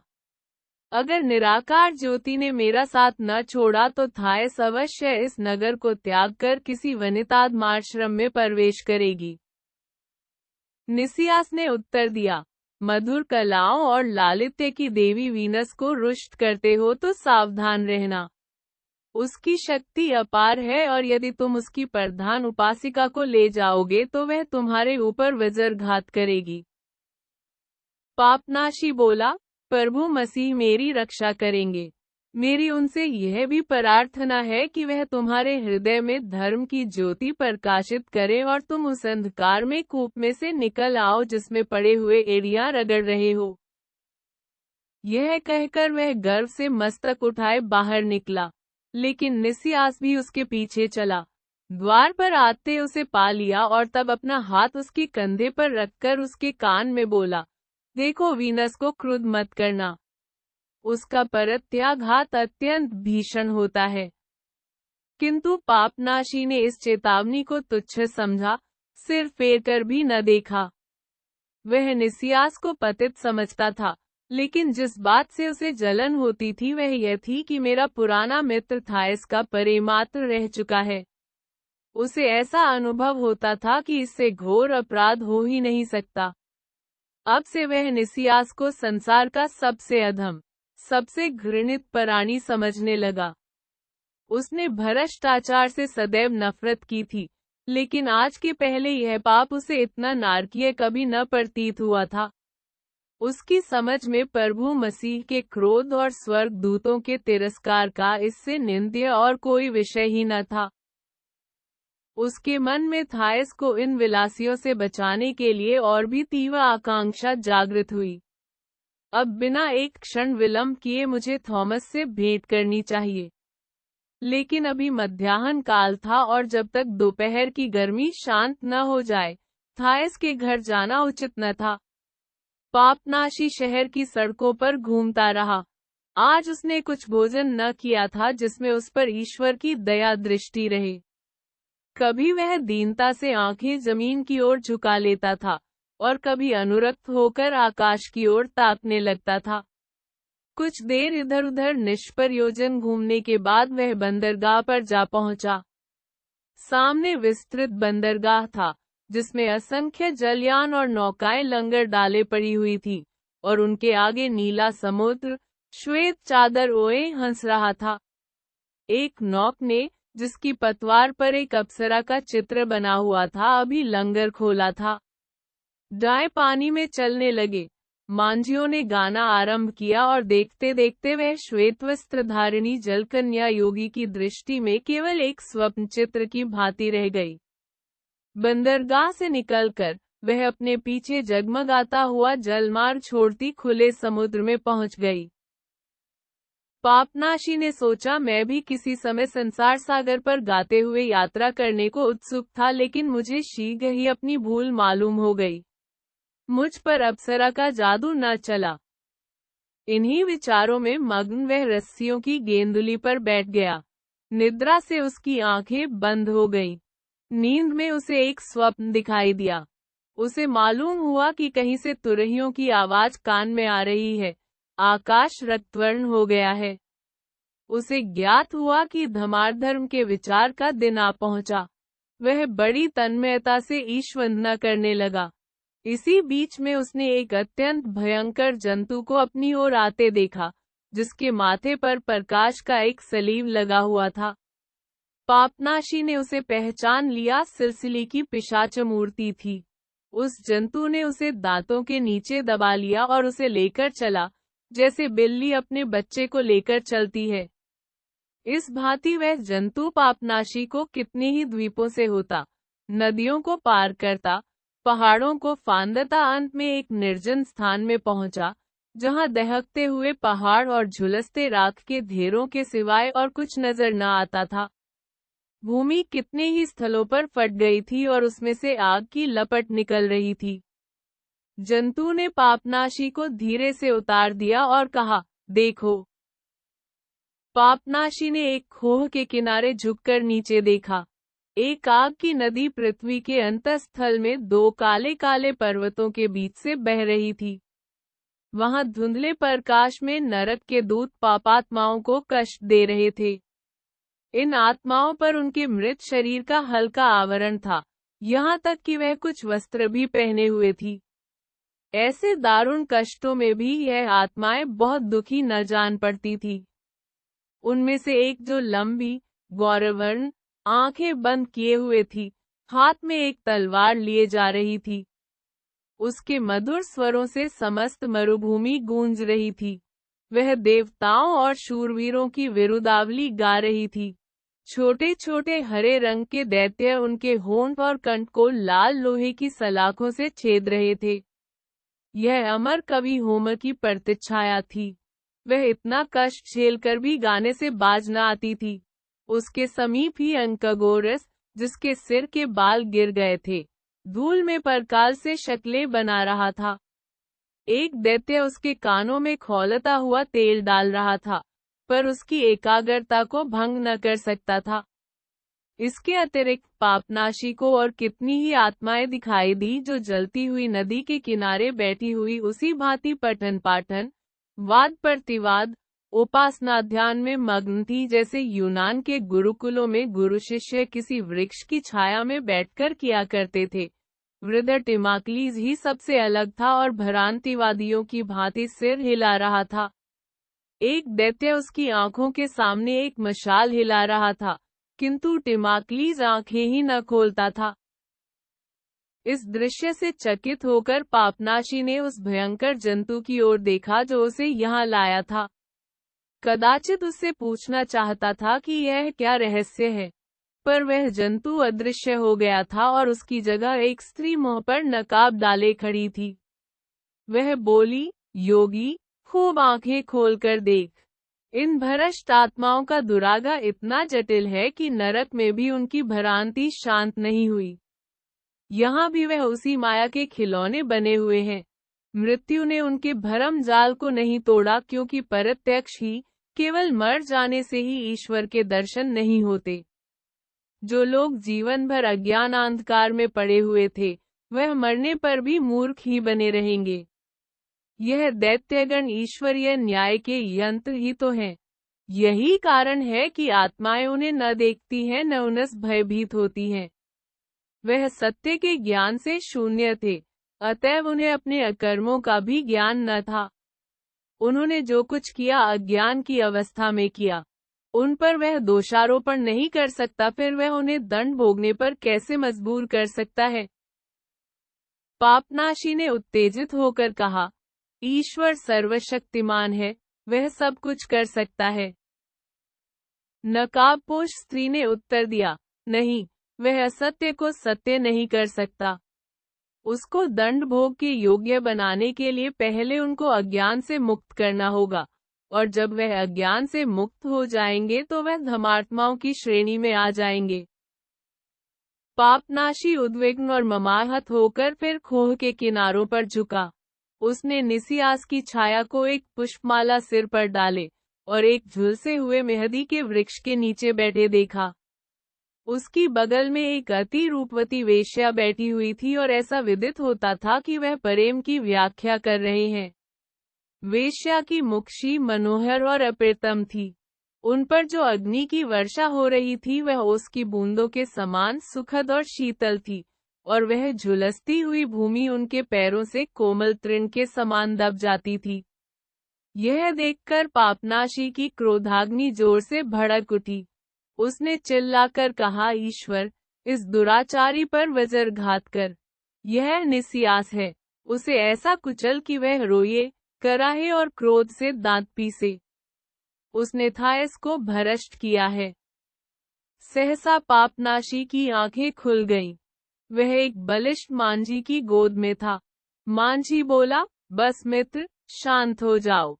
जल देवता साक्षी है कि तुम नींद में बुरी तरह चौंक पड़ते हो। अगर मैंने तुम्हें संभाल न लिया होता तो तुम अब तक पानी में डुबकियां खाते होते। आज मैंने तुम्हारी जान बचाई। पापनाशी बोला, ईश्वर की दया है। वह तुरंत उठ खड़ा हुआ और इस स्वप्न पर विचार करता हुआ आगे बढ़ा। अवश्य ही यह दुस्वप्न है। नरक को मिथ्या समझना ईश्वरीय न्याय का अपमान करना है। इस स्वप्न को प्रेषित कोई पिशाच है। ईसाई तपस्वियों के मन में नित्य यह शंका उठती रहती कि इस स्वप्न का हेतु ईश्वर है या पिशाच। पिशाच आदि उन्हें नित्य घेरे रहते थे। मनुष्यों से जो मोह मोड़ता है, उसका गला पिशाचों से नहीं छूट सकता। मरुभूमि पिशाचों का क्रीड़ा क्षेत्र है। वहां नित्य उनका शोर सुनाई देता है। तपस्वियों को पराया अनुभव से, स्वप्न की व्यवस्था से ज्ञान हो जाता है कि यह मर्द ईश्वरीय प्रेरणा है या पिशाचिक प्रलोभन। पर कभी कभी बहुत यत्न करने पर भी उन्हें भ्रम हो जाता था। तपस्वियों और पिशाचों में निरंतर और महाघोर संग्राम होता रहता था। पिशाचों को सदैव यह धुन रहती थी कि योगियों को किसी तरह धोखे में डाले और उनसे अपनी आज्ञा मनवा ले। संत जॉन एक प्रसिद्ध पुरुष थे। पिशाचों के राजा ने 60 वर्ष तक लगातार उन्हें धोखा देने की चेष्टा की, पर संत जॉन उसकी चालों को ताड़ लिया करते थे। एक दिन पिशाच राजा ने एक वैरागी का रूप धारण किया और जॉन की कुटी में आकर बोला, जॉन, कल शाम तक तुम्हें अनशन व्रत रखना होगा। जॉन ने समझा वह ईश्वर का दूत है और 2 दिन तक निर्जल रहा। पिशाच ने उन पर केवल यही एक विजय प्राप्त की। यद्यपि इससे पिशाच राज का कोई कुत्सित उद्देश्य न पूरा हुआ, पर संत जॉन को अपनी पराजय का बहुत शोक हुआ। किंतु पापनाशी ने जो स्वप्न देखा था उसका विषय ही कह देता था कि इसका कर्ता पिशाच है। वह ईश्वर से दीन शब्दों में कह रहा था, मुझसे ऐसा कौन सा अपराध हुआ जिसके दंड स्वरूप तूने मुझे पिशाच के फंदे में डाल दिया। सहसा उसे मालूम हुआ कि मैं मनुष्यों के एक बड़े समूह में इधर उधर धक्के खा रहा हूँ। कभी इधर जा पड़ता हूँ, कभी उधर। उसे नगरों की भीड़ भाड़ में चलने का अभ्यास न था। वह एक जड़ वस्तु की भांति इधर उधर ठोकरें खाता फिरता था और अपने कमख्वाब के कुर्ते के दामन से उलझकर वह कई बार गिरते गिरते बचा। अंत में उसने एक मनुष्य से पूछा, तुम लोग सबके सब एक ही दिशा में इतनी हड़बड़ी के साथ कहाँ दौड़े जा रहे हो? क्या किसी संत का उपदेश हो रहा है? उस मनुष्य ने उत्तर दिया, यात्री, क्या तुम्हें मालूम नहीं कि शीघ्र ही तमाशा शुरू होगा और थाइस रंगमंच पर उपस्थित होगी? हम सब उसी थिएटर में जा रहे हैं। तुम्हारी इच्छा हो तो तुम भी हमारे साथ चलो। इस अप्सरा के दर्शन मात्र ही से हम कृतार्थ हो जाएंगे। पापनाशी ने सोचा कि थाइस को रंगशाला में देखना मेरे उद्देश्य के अनुकूल होगा। वह उस मनुष्य के साथ हो लिया। उनके सामने थोड़ी दूर पर रंगशाला स्थित थी। उसके मुख्य द्वार पर चमकते हुए पर्दे पड़े थे और उसकी विस्तृत वृत्ताकार दीवारें अनेक प्रतिमाओं से सजी हुई थी। अन्य मनुष्यों के साथ यह दोनों पुरुष भी तंग गली में दाखिल हुए। गली के दूसरे सिरे पर अर्धचंद्र के आकार का रंगमंच बना हुआ था जो इस समय प्रकाश से जगमगा रहा था। वे दर्शकों के साथ एक जगह पर बैठे। वहां नीचे की ओर किसी तालाब के घाट की भांति सियों की कतार रंगशाला तक चली गई थी। रंगशाला में अभी कोई न था, पर वह खूब सजी हुई थी। बीच में कोई पर्दा न था। रंगशाला के मध्य में कब्र की भांति एक चबूतरा सा बना हुआ था। चबूतरे के चारों तरफ रावटियां थी। रावटियों के सामने भाले रखे हुए थे और लंबी लंबी खूंटियों पर सुनहरी ले लटक रही थी। स्टेज पर सन्नाटा छाया हुआ था। जब दर्शकों का अर्धवृत्त टसाटस भर गया तो मधुमक्खियों की भिनभिनहटसी दबी हुई आवाज आने लगी। दर्शकों की आंखें अनुराग से भरी हुई वृहद निस्तब्ध रंगमंच की ओर लगी हुई थी। स्त्रियां हंसती थी और नींबू खाती थी और नित्य प्रति नाटक देखने वाले पुरुष अपनी जगहों से दूसरों को हंस हंस पुकारते थे। पापनाशी मन में ईश्वर की प्रार्थना कर रहा था और मुंह से एक भी मिथ्या शब्द नहीं निकलता था, लेकिन उसका साथी नाट्यकाल की अवनति की चचार करने लगा, भाई, हमारी इस कला का घोर पतन हो गया है। प्राचीन समय में अभिनेता चेहरे पहनकर कवियों की रचनाएं उच्च स्वर से गाया करते थे। अब तो वह गूंगों की भांति अभिनय करते हैं। वह पुराने सामान भी गायब हो गए। न तो वह चेहरे रहे जिनमें आवाज को फैलाने के लिए धातु की जीभ बनी रहती थी, न वह ऊंचे खड़ाऊ ही रह गए जिन्हें पहनकर अभिनेतागण देवताओं की तरह लंबे हो जाते थे। न वह ओजस्विनी कविताएं रहीं और न वह मर्मस्पर्शी अभिनय चातुर्य। अब तो पुरुषों की जगह रंगमंच पर स्त्रियों का दौर दौरा है, जो बिना संकोच के खुले मुंह मंच पर आती हैं। उस समय के यूनान निवासी स्त्रियों को स्टेज पर देखकर न जाने दिल में क्या कहते। स्त्रियों के लिए जनता के सम्मुख मंच पर आना घोर लज्जा की बात है। हमने इस कुप्रथा को स्वीकार करके अपने माध्यात्मिक पतन का परिचय दिया है। यह निर्विवाद है कि स्त्री पुरुष का शत्रु और मानव जाति का कलंक है। पापनाशी ने इसका समर्थन किया। बहुत सत्य कहते हो। स्त्री हमारी प्राणघातिका है। उससे हमें कुछ आनंद प्राप्त होता है और इसलिए उससे सदैव डरना चाहिए। उसके साथी ने, जिसका नाम डोरियन था, कहा, स्वर्ग के देवताओं की शपथ खाता हूँ, स्त्री से पुरुष को आनंद नहीं प्राप्त होता, बल्कि चिंता, दुख और अशांति। प्रेम ही हमारे दारुणतम कष्टों का कारण है। सुनो मित्र, जब मेरी तरुणावस्था थी तो मैं एक द्वीप की सैर करने गया था और वहां मुझे एक बहुत बड़ा मेहंदी का वृक्ष दिखाई दिया, जिसके विषय में यह दंतकथा प्रचलित है कि फीडर जिन दिनों हिमोलाइट पर आशिक थी तो वह विरह दशा में इसी वृक्ष के नीचे बैठी रहती थी और दिल बहलाने के लिए अपने बालों की सुइयां निकालकर इन पत्तियों में चुभाया करती थी। सब पत्तियां छिद गईं। फीडर की प्रेम कथा तो तुम जानते ही होगे। अपने परमी का सर्वनाश करने के पश्चात वह स्वयं गले में फांसी डाल एक हाथी दांत की खूंटी से लटकर मर गई। देवताओं की ऐसी इच्छा हुई कि फीडर की असह्य विरह वेदना के चिन्ह स्वरूप इस वृक्ष की पत्तियों में नित्य छेद होते रहे। मैंने एक पत्ती तोड़ ली और लाकर उसे अपने पलंग के सिरहाने लटका दिया कि वह मुझे प्रेम की कुटिलता की याद दिलाती रहे और मेरे गुरु अमर एपिक्यूरस के सिद्धांतों पर अटल रखे, जिसका उद्देश्य था कि कुवासना से डरना चाहिए। लेकिन यथार्थ में प्रेम जिगर का एक रोग है और कोई यह नहीं कह सकता कि यह रोग मुझे नहीं लग सकता। पापनाशी ने प्रश्न किया, डोरियन, तुम्हारे आनंद के विषय क्या है? डोरियन ने खेद से कहा, मेरे आनंद का केवल एक विषय है, और वह भी बहुत आकर्षक नहीं। वह ध्यान है। जिसकी पाचन शक्ति दूषित हो गई हो, उसके लिए आनंद का और क्या विषय हो सकता है? पापनाशी को अवसर मिला कि वह इस आनंदवादी को आध्यात्मिक सुख की दीक्षा दे जो ईश्वराज्ञा से प्राप्त होता है। बोला, मित्र डोरियन, सत्य पर कान धरो और प्रकाश ग्रहण करो। लेकिन सहसा उसने देखा कि सबकी आंखें मेरी तरफ उठी हैं और मुझे चुप रहने का संकेत कर रहे हैं। नाट्यशाला में पूर्ण शांति स्थापित हो गई और एक क्षण में वीरगान की ध्वनि सुनाई दी। खेल शुरू हुआ। होमर की इलियड का एक दुखांत दृश्य था। ट्रोजन युद्ध समाप्त हो चुका था। यूनान के विजयी सूरमा अपनी छोलदारियों से निकलकर कूच की तैयारी कर रहे थे कि एक अद्भुत घटना हुई। रंगभूमि के मध्य स्थित समाधि पर बादलों का एक टुकड़ा छा गया। एक क्षण के बाद बादल हट गया और एशलीस का प्रेत सोने के शस्त्रों से सजा हुआ प्रकट हुआ। वह योद्धाओं की ओर हाथ फैलाए मानो कह रहा है, हेलास के सपूतों, क्या तुम यहाँ से प्रस्थान करने को तैयार हो? तुम उस देश को जाते हो जहाँ जाना मुझे फिर नसीब न होगा और मेरी समाधि को बिना कुछ भेंट किए ही छोड़े जाते हो।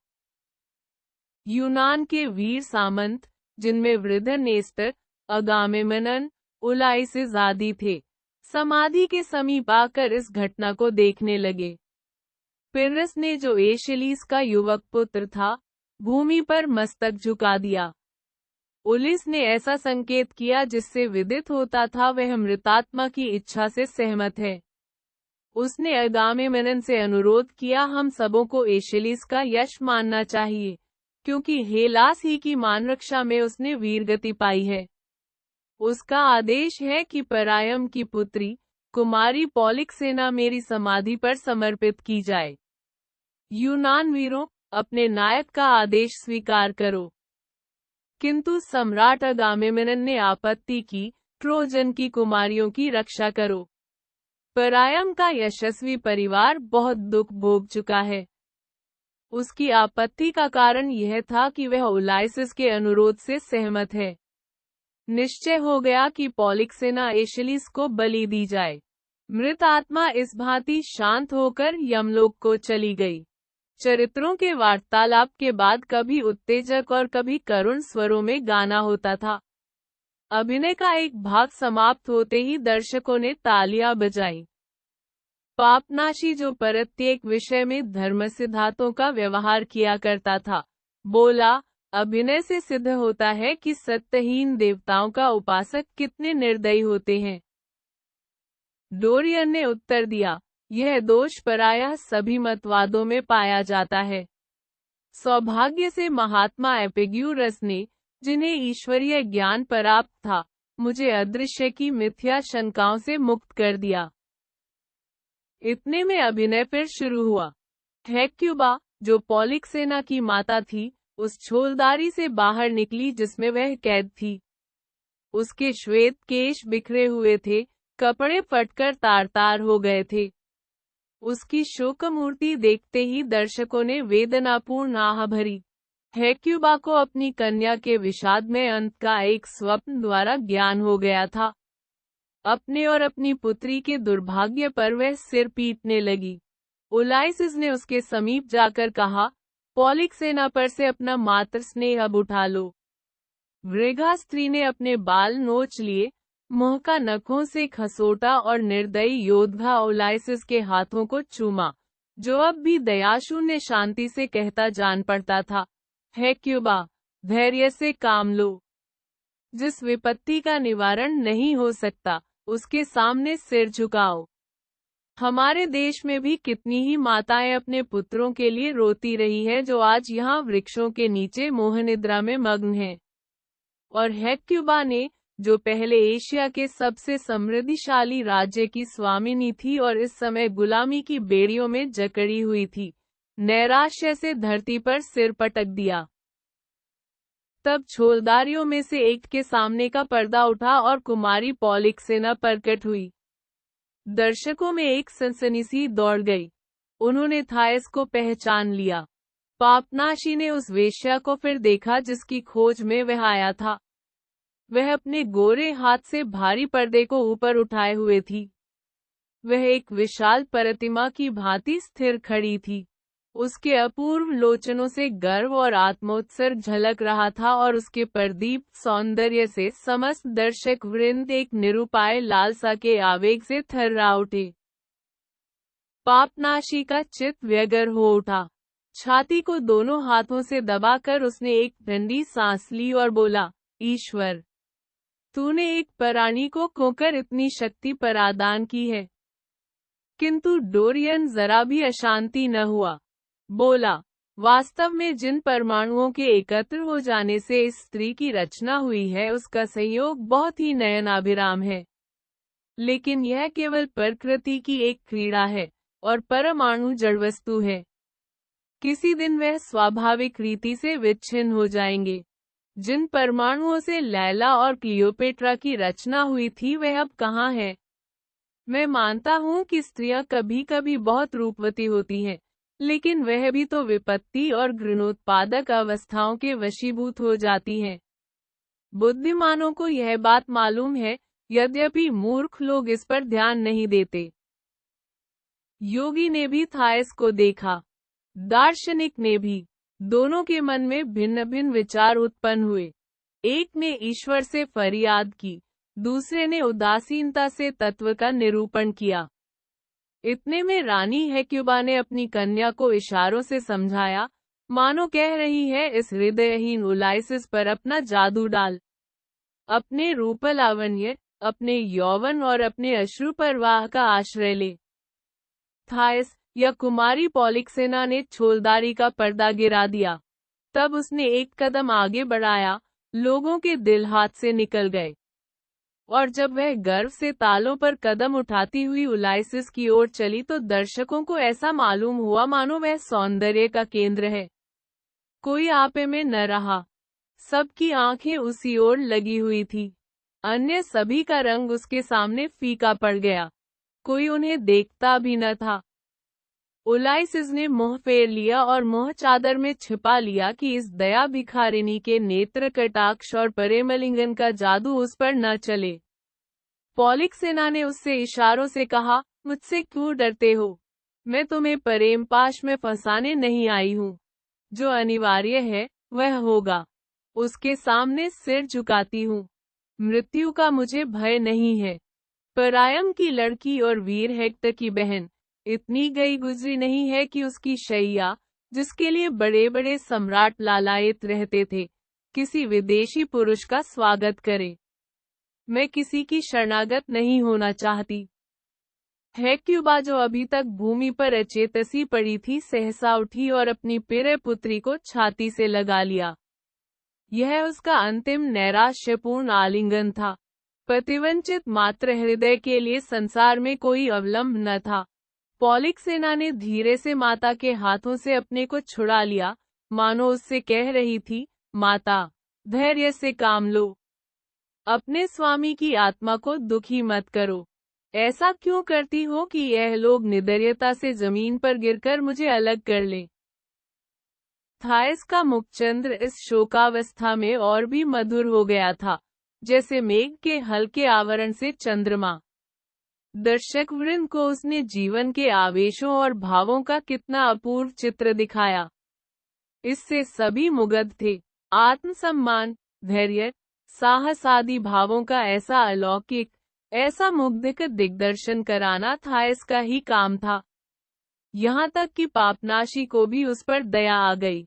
उसने सोचा, यह चमकदमक अब थोड़े ही दिनों के और मेहमान है, फिर तो यह किसी धमाश्रम में तपस्या करके अपने पापों का प्रायश्चित करेगी। अभिनय का अंत निकट आ गया। हेक्युबा मूर्छित होकर गिर पड़ी और पॉलिक्सेना उलाइसिस के साथ समाधि पर आई। योद्धागण उसे चारों ओर से घेरे हुए थे। जब वह बलिवेदी पर ची तो एशलीस के पुत्र ने एक सोने के प्याले में शराब लेकर समाधि पर गिरा दी। मातमी गीत गाए जा रहे थे। जब बलि देने वाले पुजारियों ने उसे पकड़ने को हाथ फैलाया तो उसने संकेत द्वारा बतलाया कि मैं स्वच्छंद रहकर मरना चाहती हूँ, जैसा कि राजकन्याओं का धर्म है। तब अपने वस्त्रों को उतारकर वह वज्र को हृदय स्थल में रखने को तैयार हो गई। पिर्रस ने सिर फेरकर अपनी तलवार उसके वक्षस्थल में भोंक दी। रुधिर की धारा बह निकली। कोई लाग रखी गई थी। थाइस का सिर पीछे को लटक गया, उसकी आंखें तिलमिलाने लगी और एक क्षण में वह गिर पड़ी। योद्धागण तो बलि को कफन पहना रहे थे। पुष्पवर्षा की जा रही थी। दर्शकों की आर्तध्वनि से हवा गूंज रही थी। पापनाशी उठ खड़ा हुआ और उच्च स्वर से उसने यह भविष्यवाणी की, मिथ्यवादियों और परेतों के पूजने वालों, यह क्या भ्रम हो गया है। तुमने अभी जो दृश्य देखा है वह केवल एक रूपक है। उस कथा का आध्यात्मिक अर्थ कुछ और है, और यह स्त्री थोड़े ही दिनों में अपनी इच्छा और अनुराग से ईश्वर के चरणों में समर्पित हो जाएगी। इसके 1 घंटे बाद पापनाशी ने थाइस के द्वार पर जंजीर खटखटाई। थाइस उस समय रईसों के मोहल्ले में सिकंदर की समाधि के निकट रहती थी। उसके विशाल भवन के चारों ओर सायेदार वृक्ष थे, जिनमें से एक जलधारा कृत्रिम चट्टानों के बीच से होकर बहती थी। एक बुई हबशिन दासी ने, जो मुंदरियों से लदी हुई थी, आकर द्वार खोल दिया और पूछा, क्या आज्ञा है। पापनाशी ने कहा, मैं थॉमस से भेंट करना चाहता हूँ। ईश्वर साक्षी है कि मैं यहाँ इसी काम के लिए आया हूँ। वह अमीरों के से वस्त्र पहने हुए था और उसकी बातों से रोब पटकता था। अतएव दासी उसे अंदर ले गई और बोली, थाइस परियों के कुंज में विराजमान है। कहानी समाप्त हुई। आपको यह कहानी कैसी लगी कमेंट बॉक्स में लिखकर जरूर बताएं। धन्यवाद।